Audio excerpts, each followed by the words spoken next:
What is within your control, and the thing that I would recommend is never going to change, is make connections with people. Be an authentic and good human. Develop yourself as much as you can. Knowing people being like, oh yeah, I would love to do your cover reveal. I would love to share about this book.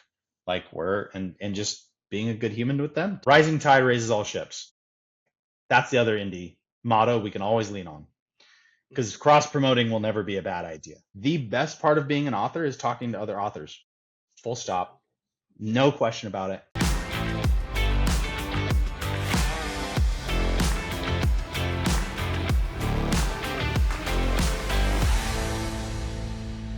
Welcome back, everyone, to the Pint and Portal Author Podcast. I am your host, Herman Stuernagel. I am so excited for my guest today, Michel. He has had such a cool journey that I have been watching over the years. We've never had the chance to chat in person, so I'm really excited for today.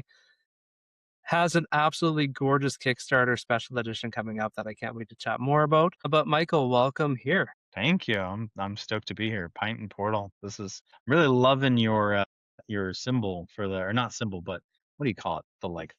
The font for The the logo? lettering. The logo. Yeah. That's about where I'm at this week. It's all good. It's all good. It's the evening. Sometimes after a long day, that's just where we're at. What are words? We're just authors, right? Yeah. I did that before this, but I've lost the words bit. It's over. This will be interesting. Yeah, no, it's all good. It's all good. We're just here to hang out and chat about your author journey and how you've gotten to where you've gotten today. So, why don't, to kick us off, give us a brief history of who you are and how you started in this writing journey of yours. Okay. There's a few different directions I could go with that one. As far as like my passion for the fantasy genre and just like nerdy shit in general, I remember I was at a cabin with my family in Sun River, Oregon, which a lot of people go to on the West Coast, and it was during the Barcelona Olympics, Summer Olympics, and my brother and we'd been in the shop earlier in the day, and he picked up a White Dwarf magazine, and then he opened it, and we were looking at it, and he was like, "Look at this!"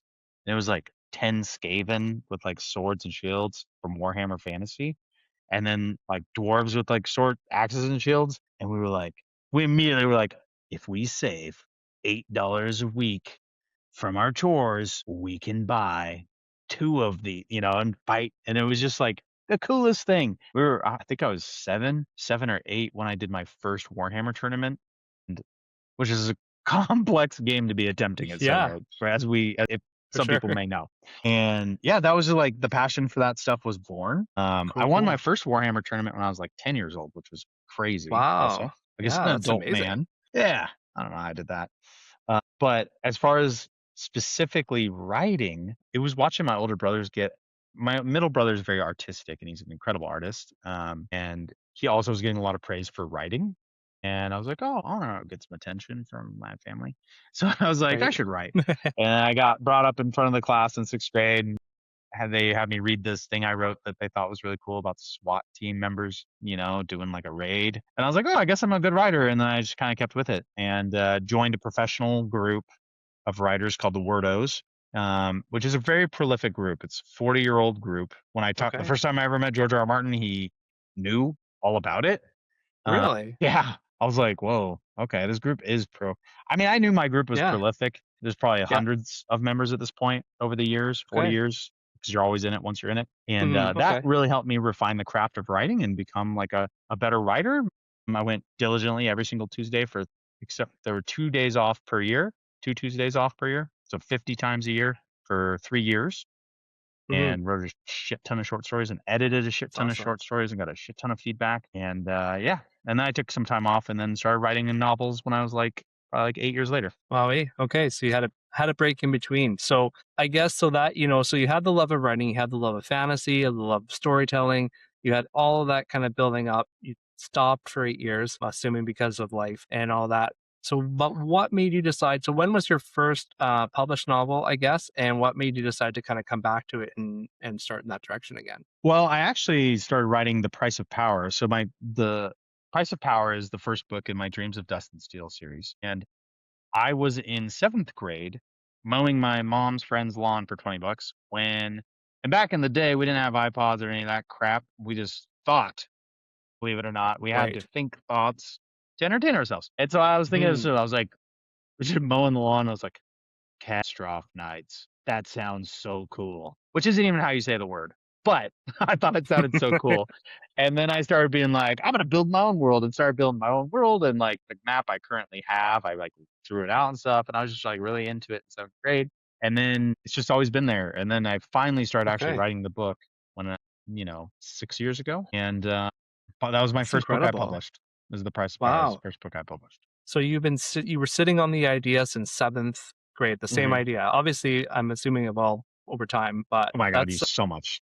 yeah, but that's amazing. I mean, that idea was able to percolate for that long. So yeah, so Price of Power came out. Sorry, I know you just said Originally in 2023 is when I originally 2023. did it. Yeah, Yeah, and so so that's 3 years, which 2023 sounds like a lot longer ago than that. it does. But so what has your journey looked like since then? Because I know you have a couple more books out, and I know Mhm, mhm. you've kind of looked at your strategy as far as how you're doing things now a little bit differently. So I guess let's back it up because I'm swirling around questions here. But You're good. how did that initial launch go? Let's start there. So you hit launch on Price Power. What happened? It went really well, actually. The initial launch, some things went really good for me. The arc phase went really well. Like I reached out to a lot of people and they were interested, and then they read it, and then I just was getting like, I remember looking and being like 11 reviews, 5-star. What? Like I had only had 5-star reviews for the first 10 or 11, and my mind was like blown. I actually did a Kickstarter pre-launch, and it also was successful, and I couldn't believe that either. Hmm. So I had some things going for me, but Yeah. the thing about this industry is like what works really amazing today is nothing tomorrow, right? Right. And so like everyone's advice is a grain of salt. That's like mileage may Fair vary enough. on all advice. So I went on a writing retreat because Andy Pelican had picked up my book and was like, "Oh, this is," he's like, "This is a really great book," and started talking about it. And I was like, "Oh my God, this is so cool." And I befriended him and Josiah Roselle and went to a writing retreat with them and Zach Argyle and Michael Webb and had a great time. And Andy Pelican was like, "Here's what you should do." Your book is essentially, I was almost done with book 2, and he was like, "Your book's pretty much dead as far as the algorithm's concerned." And I was already going to recover it because my cover artist could not. He was using assets essentially, and he was like, oh, he was expressing doubt and finding the right style of asset to match book 1. And I was like, bro, you kind of put me in a bad spot here, But Yeah. Right. it just gave me the chance to recover it, which is always fun. It's fun. Better now than 4 books in, right? So Mhm. Patrick Leo told me about Christopher Cant, and I was like, this is perfect. Love it. So this is like, I was Yeah. like, this is the perfect style that I want. So let's do this. And Andy was like, I would do a rapid release. And so I did something akin to a rapid release. Um, and has it met expectations? Not even close, for what it could have been. But has it done well? Absolutely. I mean, I'm far beyond where I was for the 2 years that I didn't do this, right? So I went from Right. February 2023 to April 2025. And what I've been able to accomplish since April 2025 to now has been, I mean, it's been way more impactful Right. and done so much better. But So yeah, the last year. yeah. Yeah. Yeah. Cool. So I want to dive into the last year, but let's back up a bit because you glossed over a lot there that I think a lot of first time authors, no, it's all good. A lot of first time authors are going to listen to and be like, okay, you hung out with who for a Hmm. weekend? Yeah. How did you, so what did you do on that initial launch that you got the attention of Andy Pelican and Patrick Leo and some of these better known indie authors in this space that you were able to, get their attention on basically your debut book that you rebranded eventually anyway? Like, what was your kind of strategy when you hit publish for the first time? Okay, so the strategy for hitting publish, I probably had all kinds of strategy for the original publication. What I Yeah, yeah, can tell, if we're speaking directly to new authors, I can tell you that this industry, the ins and outs change constantly. and Mhm. no one really has the answers. They change. You can't keep up with Amazon. Amazon is the flagship of business at the moment in the world, and they change things really quickly and secretly, and it's impossible to actually keep up with those trends. So someone Mhm. hits it big and they go, "Oh, here's what I did, and I'm hitting it big," and they try to share that with you, and it's changed. It's over, right? It's already done. Yep. No, that's true. So That's fair. so, with that in place, what is within your control and the thing that I would recommend is never going to change is networking. Make connections with people. Be an authentic and good human. Develop yourself as much as you can. I also think, by the way, like, I did the book and I was thinking of the book in seventh grade. Took me till 20 years, more than 20 years to write it. And I Mhm. think being an author is an old person's game. And it's because people have to know who they are. Like you have to know yourself because the more you know yourself, the thinner the boundary between you and your work, the vision you're creating. Mhm. And a reader, if the boundary is thin, right, because all of you is like you don't have all these blocks going on, Yeah. then a reader will get the vision clearer, right? Mhm. So yeah, networking never going to change. Knowing people being like, oh yeah, I would love to do your cover reveal. I would love to share about this book. Like and just being a good human with them, talking to them, just like imagine that you're walking through a hallway. I mean, this is gonna be not fun for some people to imagine, but back in high school, and you're just saying hi to everybody and giving them compliments, and they're like, "I really like that guy. He's giving me compliments, and he's nice. Yeah, he gave me this book one time. Isn't that cool?" And they'll probably say nice things about you, Yeah. Fair. or they'll invite And you on a that's writing retreat and give you good advice. I don't know. yeah. So what so networking often is kind of a bad word in for authors. They don't want to do that. It feels too salesy. They don't want to feel they don't want to have the swarmy salesy kind of mindset. But I mean, and I've talked to this with a couple other authors recently as well on the podcast. Um, because we're running a business, and I think often there's a there's a line there that we don't feel like we are because we're creatives. So now so I have to ask, like, do you have a business background? Is that your where you came from, or um how did you come to that conclusion? I guess that this was the way to kind of propel your book into the consciousness of the fantasy world. Okay, so again, I'm gonna revert to what I say are the two most important indie principles. Mileage may vary. Principle number one. Okay. I'll go into that in a second. I'll tell you the other principle is rising tide raises all ships. That's the other indie motto we can always lean on because Hmm. cross promoting will never be a bad idea. For sure. Mileage may vary. Beneath my advice of networking being good is the advice of you should just lean into your strengths as a person. And I have a very high endurance and threshold for social interaction. I'm extremely extroverted.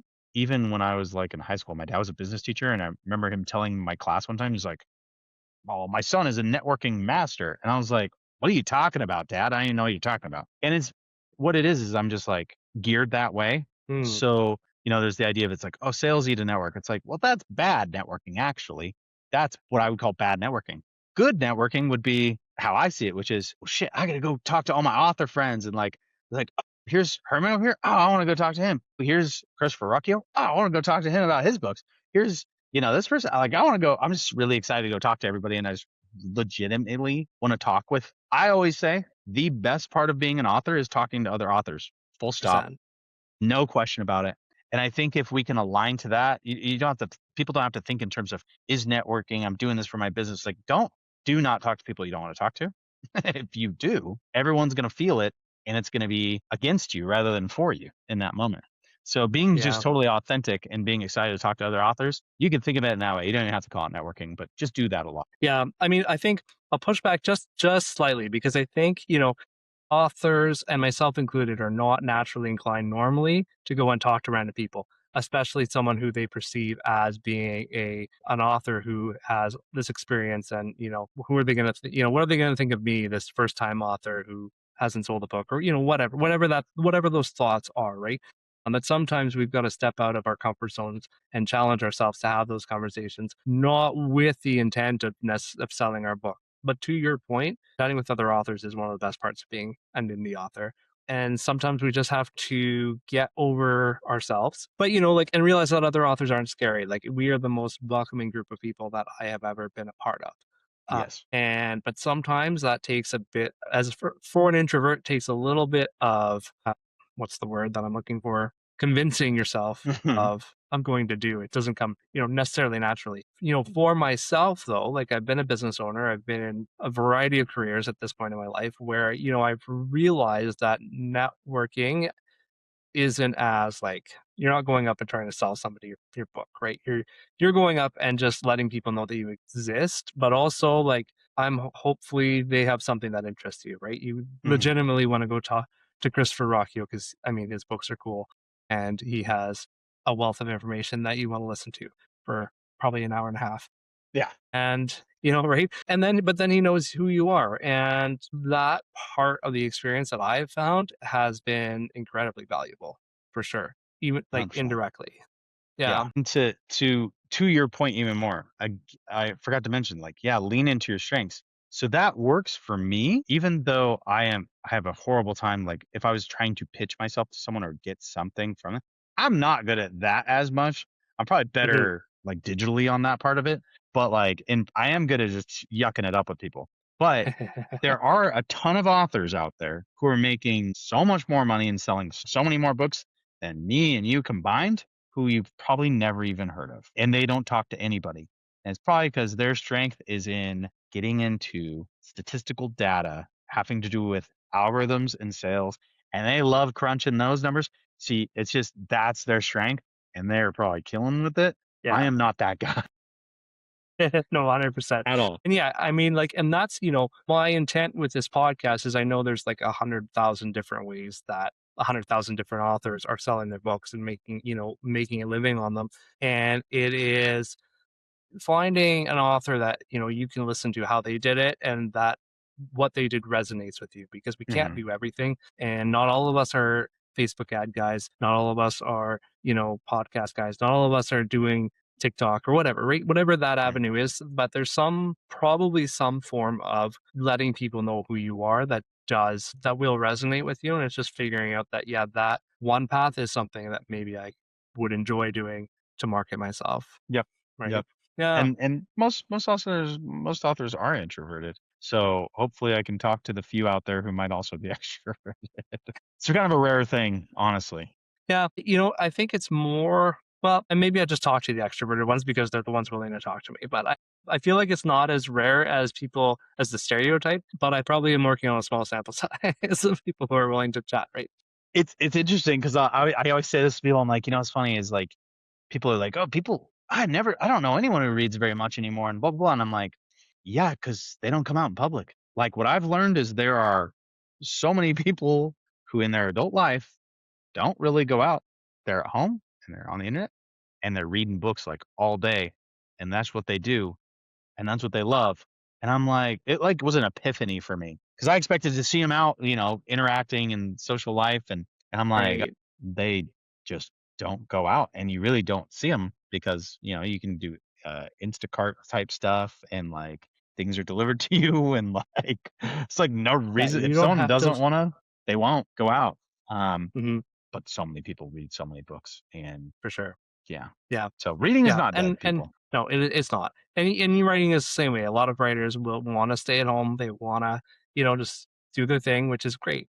But at the same time, you need to let people know, if you want to make a career out of it, somehow you need to let people know that, you exist. And, and one last thing I'll throw in there is, extroversion is a learnable skill. It's not, it may not come naturally to you, but I have been in that world long enough where I can switch if I have to. I'm exhausted by the end of it, and I've got to go decompress for a while. But, it is something that gets easier the more that you do it. Yeah. At all the cons I've been at, there's a crew that are very clearly introverts. A group of people in the crew, and it's like, oh yeah, I was like, you're going to bed? Our con's just starting, and they're like 8:30. They're like, yep, bye bye, see you in the morning. And it's like, oh okay, it's like very introverted. I mean, it's cool, Mm. but then there's also the more extroverted ones too, that are always there at Definitely. the end. Definitely. They're closing down the bar and then they're up the next morning and the first one's there too, right? A lot of times. Ryan Cahill is that guy. He's he's told me he only sleeps 4 to 6 hours a night. He can do it, Wow. but he can always. Yeah. He's honestly always the last one up almost. Yeah, that's wild to me. That's wild to me. I get up early, but I definitely go to bed early a lot of the time. 6 hours is pushing it for me for sleep. I can do it, but not for a long period of time. 7 is about my sweet spot. Yeah, yeah. I like 8. Yeah, I mean, I prefer 8, but I wake up, my brain's already going, so I gotta get up and start doing stuff right. So, let's say, let's say we're talking to someone who's a little more extroverted, or someone who's willing to be a little more extroverted. How do you get yourself in front of people? Like, what did you do, I guess, initially that enabled you to, because like I remember seeing your book when it came out. I don't remember how, but you were doing stuff to get yourself in front of people. What were some of those things that you do, or what would you recommend to someone who is looking to lean into that strength, let's say? To do your also add to that, so networking and doing your research. Like I did my research for like a year and a half before Mm, I even launched. Like maybe 2. okay. So what did that look like when you say research? I mean, tons of Google searches. And then after that, it was like once I found like, 50, 20 books to 50K or like people in those groups, and then like I start talking to them, right? And I had the Hmm. opportunity that one of the moderators was someone from my Wordos writing group. And so that was great. Talked to him. And then Instagram, started an author Instagram, started just weeding through, finding accounts, finding people to follow. I've gotten really good at that, like finding people who read my book. If you're gonna Hmm. go to Instagram, click on a person. I actually have like I had learned in a previous my job as a life coach as well, corporate life coach, how to do this, like these little tricks of like you hit control and then you just go and you hit like a bunch of people until you have like 100 tabs open on Okay. Instagram with 100 Okay. profiles. And I just go click profile, look at the person, scan House of the Cerulean Sea, Game of Thrones, and Between Two Fires, follow. Looking through Red Rising, Sword of Kaigen, follow. I'm looking through, okay, they've got a bunch of twisting things and the Briar Witch and X, not going to follow. And I would just, do that. And I follow those people, and then I'd look for other authors, and I'd look and see how many books, are they like, where are they at? And I would reach out and I'd talk to them and get their opinions and figure things out from them. Watched a Yeah. ton of Okay. YouTube videos, tons of YouTube videos from people. Right, right. So I So just yeah, did my so in that research. for sure, yeah. So in that Instagram search, you're looking for authors and or readers who are obviously reading comparable books to what yours are. Yeah, I have to be able to see in their profile. Well, there's other aspects to it too. Like it'd be like Hmm. 2 posts, no, or 100 followers, 2,000 following, no, or 50,000 followers, 500 following. Oh, they're not gonna follow me back, or they're not real. Like Yeah. I just had to train myself to like identify these things so that I could have a more curated and powerful like Instagram specifically is where I've really put my Right. energy. Twitter's weird. I made a Twitter and Okay. then people are just following me. Yeah. Bots probably, right? That probably, I don't know. Yeah. I have no idea. Twitter is a mystery, Yeah. Yeah. but Instagram felt good to me to be able to Yeah. do. But yeah, and just after I had researched and watched tons of YouTube videos and talked to tons of people, I kind of had the idea that like, oh yeah, having a lot of ARC readers is a good thing, and making all the right connections and create a date, like putting a lot of energy into the launch. I put way more energy into the future launch, right?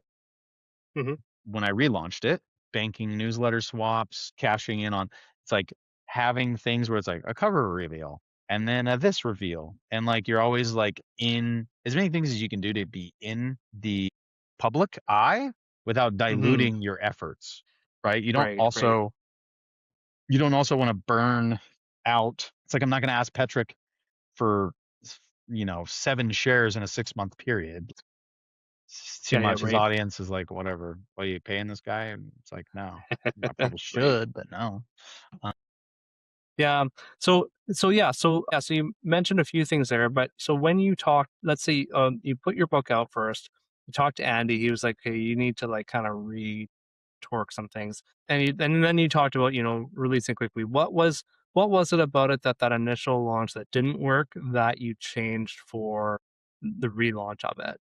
well, for one, the cover. I mean, I still think the first cover is pretty cool. but this Mhm. cover is just more, it's just higher quality, just full stop, higher quality Okay. cover. And for the second launch, I did a shitload of newsletter swaps. Okay. So many. And that's just reaching out to other authors, sharing their book with your newsletter. Yep. How And did that's you where build the that extra newsletter to begin with, I guess? How did you have a newsletter following to giveaways. share to? Okay. Giveaways.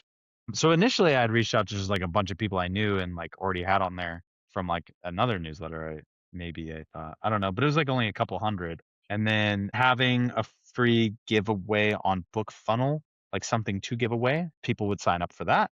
Being a part of some big, like, again, knowing Andy Pelican, inviting me to a giveaway in exchange for a newsletter swap with Rob Hayes, Zach Argyle, and like a bunch of other like bigger authors than me.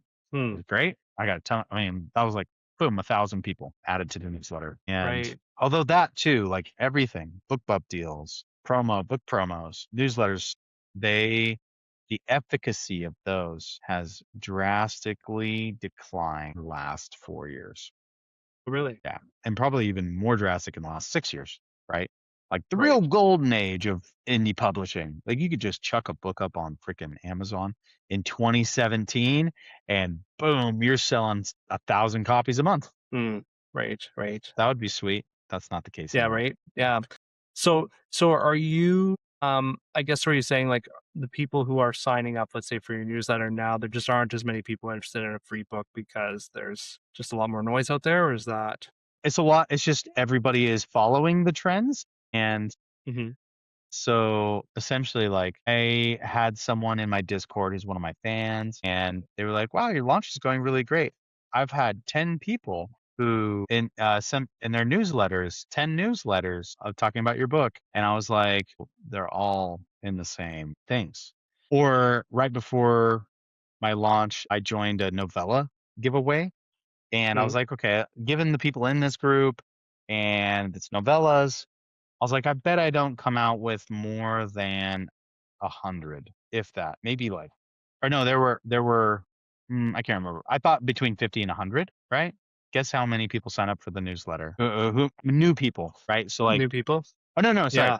they got 200 people or something like Okay. that, 100 to 200 Yeah. people in the for the giveaway. That many emails, and I uploaded it to my newsletter. Guess how many new newsletter New people I had? ones. Yeah. So is that your like 50, I 50 had out of the 200? zero Zero? out of those. Zero that were not already on your newsletter list. Yep. Wow. Yeah. So what that tells you is there's like we're it's hard to break out of the web that exists around self publish and Twitter, Instagram, and a lot of the people, because everybody kind of gravitates toward all the same people, right? When you get in there, you're like, you type in Bookstagram, you probably get hit with Patrick Leo, Fanfi Addict, Noah Brisk reviews, and then so from them they have their spheres of influence, and you hit those people, and it's like everybody kind of just keeps hitting the same people. Right. Right. I don't know. Yeah. So Okay. So how has your strategy changed then, I guess? Like what have you done then to reach new readers since that strategy seemed to dry up for you? the more different versions of a product, right? So like releasing different versions of a product to satisfy everybody who wants to be a part of the book. There's the Hmm. audiobook only people. There's people who want the special edition, right? Yeah. Having now 3 books that I can work with over a period of time until book 4 comes out. It's like regular book, then the special edition, then the audiobook. Hopefully translations will start coming in at some point too. So just having multiple streams of access is good. Hmm. I've also kind of pushed into joining anthologies. So I'll be participating in my third Grim Oak Press anthology this year. Oh, cool.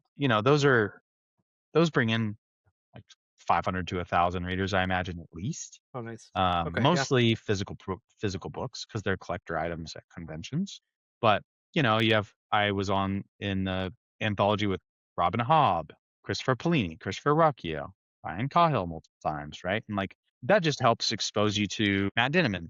Like it just helps expose your style to other people, and they might get interested and come buy your book. Yeah. Right. So that's been big. I tried ads. I didn't really love it, so I don't run ads anymore. I'd honestly rather spend no money and make a smaller amount of money than spend a bunch of money on ads. Not really know if I'm doing it. No, I'm making more money, but is it because of this? I don't necessarily see it changing. I Yeah. don't know.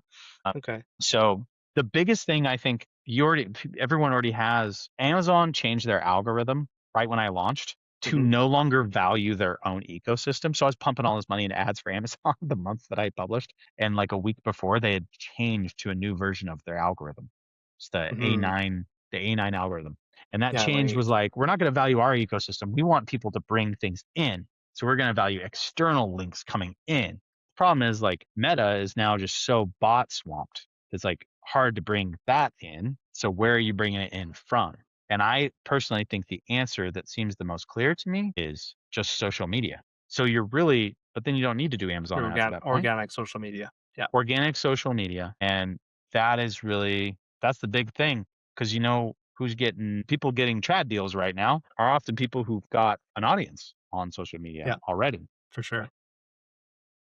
That's where traffic's going. They've proven they're a good ad machine. So it's like, if I'm a publisher and I'm the ad machine, why wouldn't I just go, or I could just have 10 ad machines that just are self-sufficient Yeah. to sell Right. their books. Yeah. Yeah. And at that point, I mean, you're doing that yourself. So what do you need the publisher for if you've got that ecosystem behind you, right? If Yeah. if you're anyway. Well, ideally you only sell the print rights. And then if they want the ebook rights, then they pay you a bunch of money. And you've got the hopefully you holding on to the special edition rights and the audiobook Mhm. rights and all, all that sort of thing. I want to back up just a stitch though, because you're talking about being in the anthology, the Grim anthologies. And I know that there are listeners who are like, okay, Michael, how the heck did you get into these anthologies with all these big author names? How does one get approach or into something like that where you can get exposure to some of these bigger audiences? That's a great question. And I'm going to unfortunately give a mystery because I don't really know it either. And the mystery is that I always tell people I get invited into groups I have no business being in all the time. I'm in a game development group with people who like have done the games, Mm, like I'm buddies with a guy who's the lead designer on Warcraft, StarCraft, like Heroes of the Storm, like all these things. Guy who launched Doom in 2017 and created Forza. wow. He invited me into the group. Have I ever created a video game? Absolutely not. The only I was for a long time the only non-video game developer in the group. And I got invited on that writers retreat, and I get invited to things. I'm not upset about it, but it is weird. Right. Maybe So, it's I just mean, the networking piece. I don't know. yeah, I was going to say, I'll put out a theory in that, I mean, you're willing to put yourself out there. Yes. And if you're willing to put yourself out there, you're going to get invited to those things because people know who you are and you've gotten them into a point where obviously somebody in that sphere is familiar enough with your work that you got pulled in because they thought you were a good fit. And so I think that probably goes back to you. If you don't know how you did it, that's first of all, that's fun. But I do think it's because because you've obviously gotten in front of the right people who make those decisions, and that's where the value in networking comes from. I did approach the video game guy. I saw him in there and I heard him, saw him in Mm. a coffee shop while I was writing my book, and I heard him talking. I walked up, I was like, "Hey, you're a video game developer? What's the deal? Let's chat up." And we chatted up. And I mean, like, I'm pretty confident. That's like probably a key piece of it. I ain't as Mhm. confident as that guy. That guy's the most confident dude I've ever met, honestly. Um, but yeah, and then to help me on the Grim Oak Press sides, knowing a bunch of people already who are in the Grim Oak Press anthologies, when I reached out to Sean Speakman and I said, "Hey, I have this short story that was a Writers of the Future finalist. I'd love to be in one of your anthologies." So that is two things. One, it's the networking piece because I'm friends with people who were in it already, like Andy and J.A. Andrews and Josiah Rossell and Zach Argyle. But then the other part is that I had written a short story that had beat out up to 7,000 other short stories to be a finalist in a Writers Right. of the Future. Writers of the Yeah. Future is the largest short story, like it's the best short story competition you can ever submit to. And yeah, so that was, so to his You brain, had he was some. like, it's a quality story for sure. There's no doubt. Yeah, you have I'll some take it. proof of your Mhm. quality of work. Yeah. Yeah. Right. Yeah. Yeah.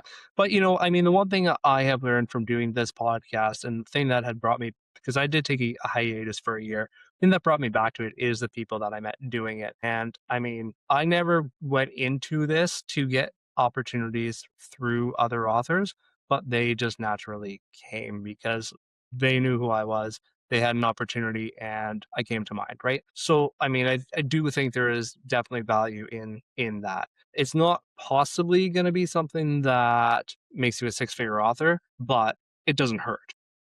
I mean, that's a great point. That's a great point. It's like all of this, you could put a big fat turd of a book in the mix and you can be the best, coolest dude in the fucking world. It's probably not going to go anywhere. No, exactly. Like, you definitely Exactly. want to have a good book to back it up, right? Or a Hmm. good story or whatever it is you're working on.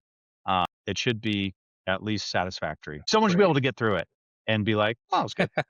Yeah. Right. Right. And to your point of studying your audience, you know who your audience is, you know what they're expecting. When you are looking for books from those comparable authors, you know that your book is kind of like those. And so you're targeting the right people as well, right? Like you're not targeting, I mean, the cozy fantasy readers, because that's not who's going to want to read your book either, right? Although So, if they did buy, it depends on like I like Instagram because I immediately see all the books they like, right? And so it is helpful if Sword of Kaigen's a great one because it's an indie book. I'm like, oh, they buy Ryan Cahill books. Clearly they're open to indies, right? As an mhm, indie, it's unfortunate, but you have to be like, is this person open to indies? Are they open to it?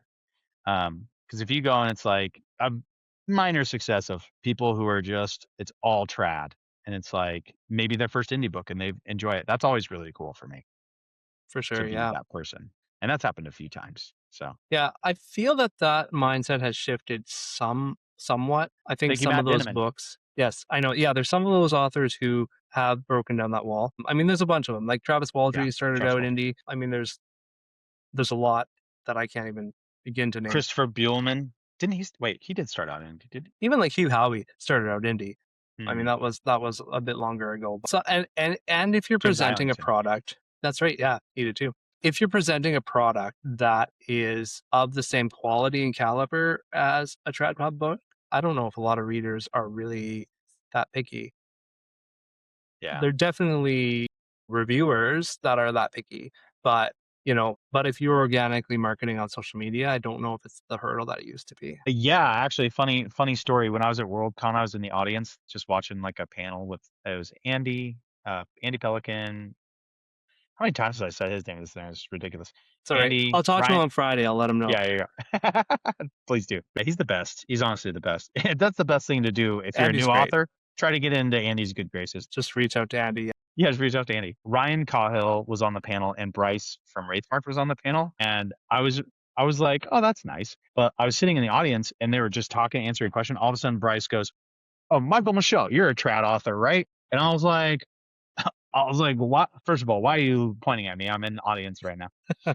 And then second of all, I was like, nope, I'm indie. He's like, oh, okay, I thought you were trad. And then he just moved on to his, answer his question or whatever. But it's like, because of the marketing efforts I put into the relaunch and the way the book looked and all of that stuff, and I guess the idea was that people thought I was trad. I actually am curious how many people think I'm trad now that I'm saying this. I'm like, maybe I should do a little Instagram thing. I'm sure I'm Mhm. sure the majority know I'm indie, but it's, I don't know. Yeah. It is, the Yeah. lines are blurring. They are There. blurring They definitely are. Yeah. because indies know how to sell.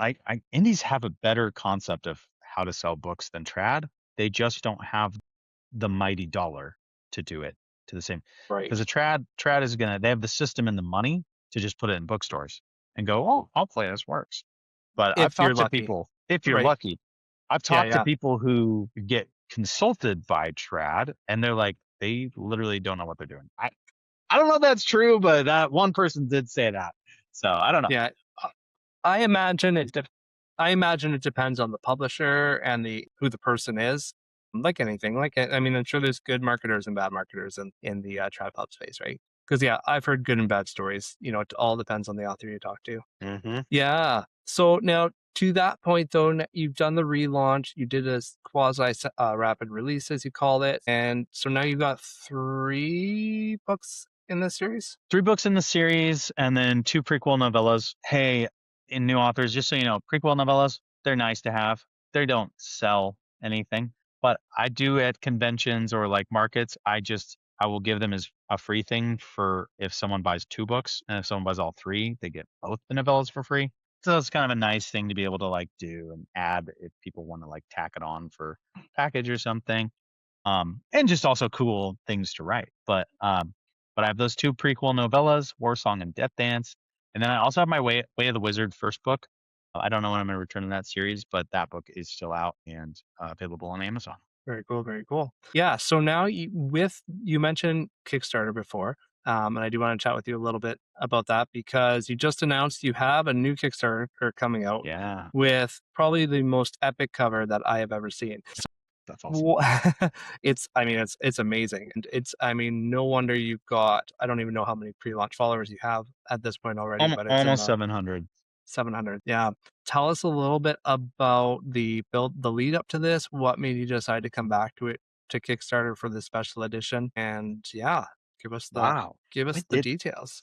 Dude, when did I make this decision? Actually, that's a crazy question. You just asked me. It's spinning me out. I'm like, when did I decide to do a Kickstarter and why? Well, Did this just happen without your I have honestly zero memory of the the cognitive buildup toward doing it.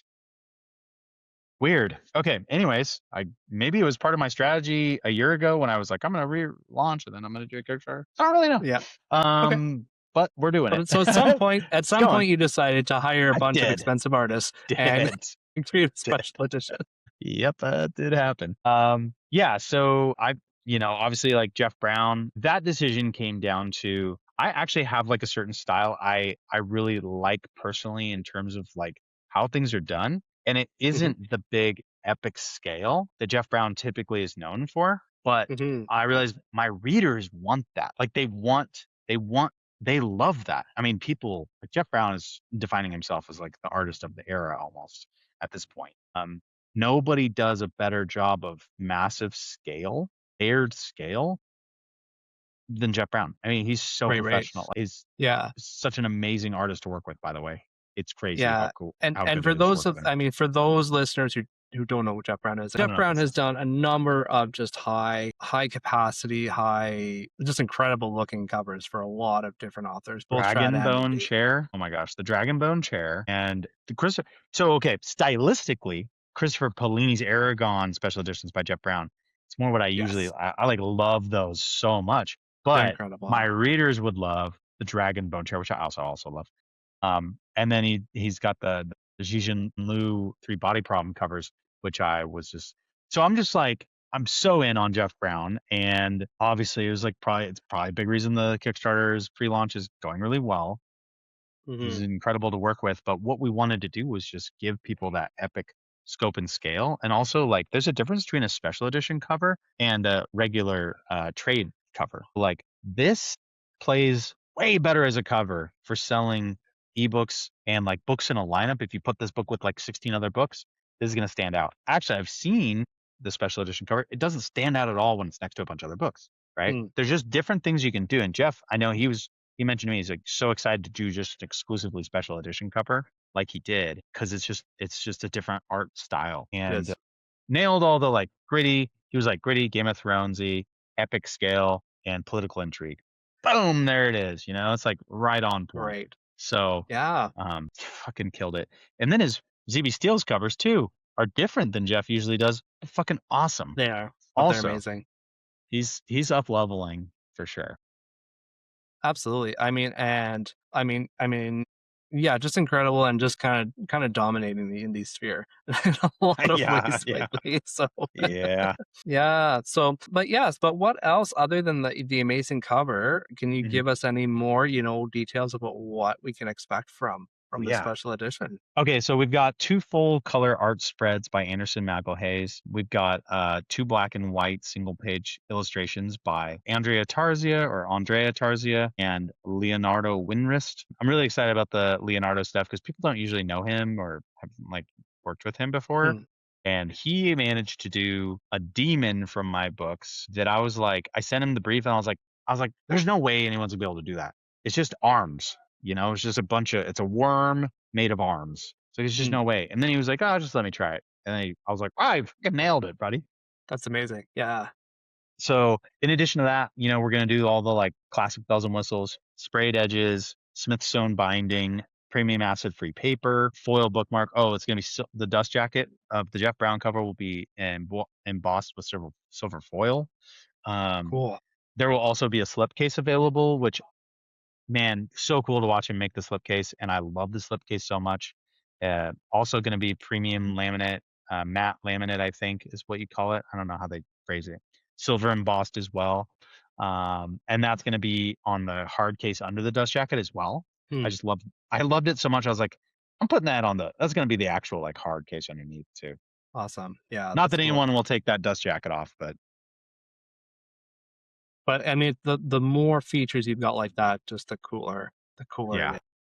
Yeah. And I guarantee, throughout the stretch goals process, we're probably going to get silver foil sprayed edges or whatever it's called, silver gilded edges, probably a ribbon or something, maybe some more art is a brewing. I may have that on waiting in the wings just in case, ready to go, but we'll see. And then, of course, a cool bookmark. Yeah, I'm so excited for it. Yeah. Obviously, never had a special edition, but like the fact of being able to take a vision from the books and like turn it into these cool pieces of art is just so exciting. So yeah, happy to get that to it's readers. such a cool process. Totally is. Yeah. I mean, that's so much fun. Now that obviously, so primarily authors who are listening, someone I know people look at these incredible special editions and they take an incredible investment to put into it. So when you're looking at doing a print run for these books, I know firsthand that you usually don't make any money off of a Kickstarter like this because you're putting it all back into the book. But I'm curious, just for selfish reasons, like, are you printing an excess that you're able to sell at like conventions and markets later, or how does that look for you? Is that something that you're looking to make back later? Is this something that you're doing to build a bigger, wider audience, or going into it? I guess what's your plan for the other side of the Kickstarter? Yeah, I'm definitely going to also pay for like an extra pallet of books at least to take to conventions and stuff, sell markets. I did pretty good at markets here in town, like last summer. I probably won't do them many this summer. I don't know. I haven't decided yet. I want to like write this summer. But that said, I can just there's some conventions like Emerald City. You can sell a shitload of books if you've got a special edition at. That works really well.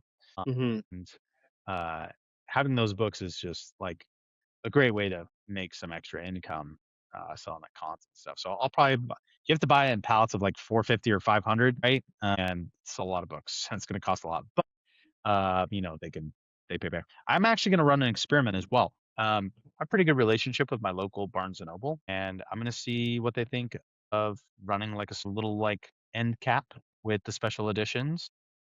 Nice. And see how they sell there. I think it could Yeah. be pretty interesting. And and that's something that indie authors we think isn't an option. But I'm assuming you have a good relationship with this Barnes and Noble if you're going to go and chat with them. Yep. Some of those things, they're not closed to indie authors. They're maybe a little bit more difficult, but you've got to be the one to go in and talk to them. You can't.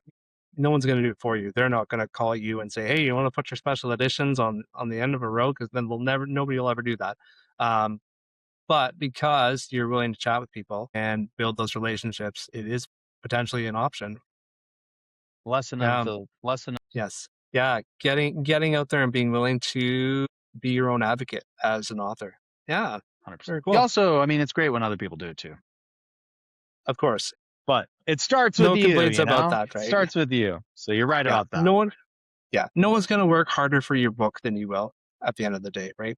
Well, I mean, it'd be great if it did. I mean, that'd be amazing. But send that person my way because I need that. I guess to close this out, what piece of advice do you have for an author listening who is maybe has been following you for a while, is in awe of how you can just naturally talk to people or whatever that person is, but an author who's looking at your trajectory and wondering how do I move in that direction as well? What's one piece of advice that you would give to them? I'm going to give you all advice that is going to benefit you, even if you decide to quit being an author right now.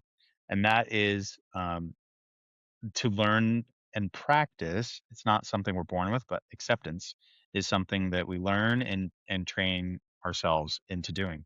It's really simple. Acceptance is as simple as this. Something is okay or it's not okay. That's it. So practice, like with yourself, practice, find ways to just repeat the mantra to yourself.